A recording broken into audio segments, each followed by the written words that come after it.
नमस्ते।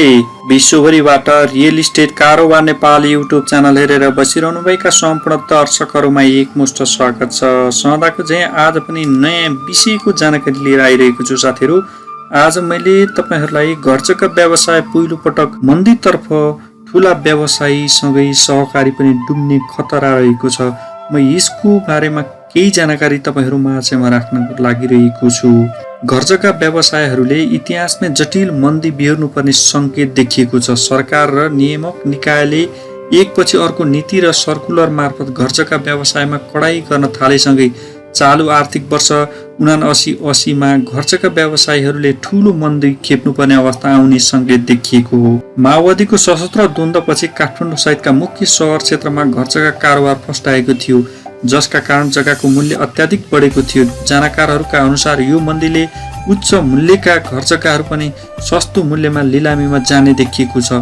ठूला व्यवसायी मात्रै नभएर घर जग्गाका लगानी गरेका सहकारी संस्थाहरू प्री कोल्याप्स हुने संकेतहरू देखिएको छ।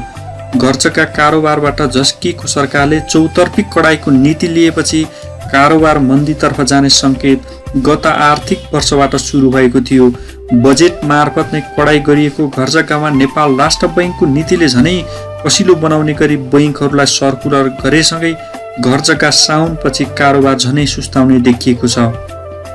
नेपाल राष्ट्र बैंकले बुधबार सबै बैंक तथा वित्तीय संस्थाहरूलाई सर्कुलर जारी गर्दै घर जग्गा धितो राखेर नयाँ कर्जा थप वा कर्जा नवीकरण गर्दा पनि कडाई गरेको छ।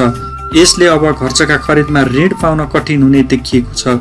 धितो सुरक्षणको फेयर मार्केट भ्यालु बीचको अनुपात लोन टु भ्यालु रेसियो नयाँ कर्जा थप कर्जा वा नवीकरण गर्दा पनि काठमाडौँ उपत्यकाभित्र बढीमा 30% र अन्य स्थानमा बढीमा 40% मात्रै कायम गर्नुपर्ने व्यवस्था गरेको छ। गत वर्षको मौद्रिक नीति मार्फत राष्ट्र बैंकले घर जग्गा धितो राखेर प्रवाह गर्ने हुने कर्जा र सोको फेयर मार्केट भ्यालु बीचको अनुपात काठमाडौँ उपत्यकामा बढीमा 40% र अन्य स्थानमा बढीमा 50% थियो। विगतमा यस्तो अनुपातमा 70% सम्म रहेको थियो। बैंक तथा वित्तीय संस्थाले प्रवाह गर्ने ट्रस्ट रिसिट लगायतका आयात कर्जा, व्यक्तिगत अधिविकर्षण कर्जा, जग्गा प्लटिङ सम्बन्धी रियल इस्टेट कर्जा, व्यक्तिगत हायर पर्चेज कर्जा तथा मार्जिन प्रकृतिको कर्जाको जोखिम भारमा पुनरावलोकन गरिने व्यवस्था गत आर्थिक वर्षकै मौद्रिक नीतिले गरेको थियो। त्यस अनुसार ट्रस्ट रिसिट कर्जाको जोखिम भार 120% र व्यक्तिगत अधिविकर्ष कर्जा, जग्गा प्लटिङ सम्बन्धी रियल इस्टेट कर्जा, व्यक्तिगत हायर पर्चेज कर्जा तथा मार्जिन प्रकृतिको कर्जाको जोखिम भार 150% कायम थियो। राष्ट्र बैंकको नीतिसँगै उपत्यकामा 1 करोड रुपियाँ बजार मूल्य भएको जग्गा धितो राख्दा 30 लाख रुपियाँ मात्रै पाइनेछ। यसअघि यस्तो खालको ऋण लिँदा उपत्यकामा 40% र उपत्यका बाहिर 50% सम्म कर्जा पाउने व्यवस्था थियो। अब बैंक तथा वित्तीय संस्थाबाट घर जग्गा धितो राखेर विविध शीर्षकमा कर्जा लिँदा उपत्यकामा भए बजार मूल्यको 30% र उपत्यका बाहिर भए बजार मूल्यको 40% मात्रै ऋण पाइने भएको छ। अहिले सबैजसो बैंक तथा वित्तीय संस्थाले घर जग्गामा गएको ऋणको सावा ब्याज उठाउन नसकेपछि धमाधम लिलामीको सूचना निकालिरहेका छन्। बैंकले निकालेका लिलामीकै पनि जग्गा बिक्री हुन सकेको छैन। यसले घर जग्गामा ठूलो लगानी गर्ने सहकारी तथा ठूला व्यवसायी समेत फस्ने देखिएको छ। सरकारले घर जग्गामा लगाम लगाउने नीति लिएपछि कारोबार लगातार घट्न थालेको छ। असार महिनामा राजस्व सङ्कलनमै गिरावट आएको छ भने कारोबार पनि घटेको छ। यता कित्ताकाट असारभरि शून्य प्राय नै रहेको भूमि तथा व्यवस्था तथा अभिलेख विभागको तथ्याङ्कमा छ।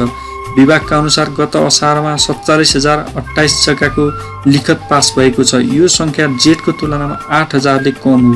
गत जेठमा 55,000 को हाराहारीमा घर जग्गाको कारोबार भएको थियो। राष्ट्र बैंक र सरकारले गरेको नीतिले घर जग्गा कारोबारमा मन्दी आउने निश्चित भएको छ। घर जग्गा कारोबारमा सङ्कट आउँदा बैंक समेत समस्या आउने भएको छ। अहिले त 5-6 महिनादेखि नै ऋण जारी नभएको अवस्था रहेको छ। यता सम्पत्ति शुद्धिकरण मार्फत 1 करोड भन्दा बढी रुपियाँको घर जग्गा कारोबार गर्नेको विवरण समेत मागिएको छ। सरकारले भौगोलिक सूचना प्रणालीमा आधारित एकीकृत जग्गा मूल्याङ्कन प्रणाली विकास गरी वैज्ञानिक विधिबाट जग्गाको मूल्य निर्धारण गर्ने समेत घोषणा गरेको छ। सरकारले घर जग्गा कारोबारको पुँजीगत लाभ कर बढाएको छ। घरजग्गा कारोबारमा लगाम लगाउनका लागि पुँजीगत लाभ कर वृद्धि गरेको हो। बजेट मार्फत 5 वर्षभन्दा कम अवधि स्वामित्व भएको घरजग्गा बिक्री गर्दा 7% पुँजीगत लाभ कर तिर्नुपर्नेछ। विगतमा 5 वर्षभन्दा कम स्वामित्व भएको सम्पत्ति बिक्री गर्दा 5% पुँजीकर लाभ कर लाग्दै आएको थियो। बजेटमा 5 वर्षभन्दा बढी स्वामित्व भएको घरजग्गा बिक्री गर्दा अब 5% आयकर लाग्ने भएको छ। विगतमा 5 वर्षभन्दा बढी स्वामित्व भएको घरजग्गा खरिद बिक्री गर्दा 2.5% पुँजीगत लाभ कर लाग्दै आएको थियो। यस्तै एउटै व्यक्तिले घर वा अपार्टमेन्ट एकभन्दा बढी घर खरिद गरेमा 7% थप रजिस्ट्रेसन दस्तुर लाग्नेछ। सरकारले भू उपयोग नियमावली 2079 समेत जारी गरेको छ। भूमि व्यवस्था सहकारी तथा गरिबी निवारण मन्त्रालयले नियमावली जारी गर्दै किता काट्न कडाई गरेको छ। तर सर्वोच्च अदालतले केही बैंकमा राखेर ऋण लिनलाई भने बाटो पुकाइदिएको छ। कृषि जमिनको उपयोग तथा संरक्षणका लागि नियमावलीमा विशेष जोड दिएको छ। सरकारले भू उपयोग ऐन 2076 जारी गरेपछि नियमावली नहुँदा कार्यान्वयनमा समस्या आएको थियो। मन्दी अझै 3 वर्ष जान सक्छ। गत वर्षमा चैत वैशाखसम्म यो क्षेत्र सामान्य हुन सक्छ भन्ने व्यवसायीहरू अहिले भने समस्यामा घेरिँदै गएपछि अब केही वर्ष सङ्कट आउन सक्ने आकलन गरेका छन्। सन् 2008 मा अमेरिकी रियल इस्टेट क्षेत्र धराशायी हुँदा विश्वव्यापी मन्दी आएको थियो। त्यति बेला अमेरिकी घरजग्गा बजार मन्दीबाट बाहिर आएर सामान्य हुन 3 वर्षभन्दा बढी समय लागेको थियो। यो मन्दी केही महिनामै सकिने अवस्था नरहेको अवस्था छ। अहिलेकै अवस्थामा रिभाइभ भएमा 1.5 देखि 2 वर्ष सामान्य हुन सक्ने अनुमान गर्न सकिन्छ।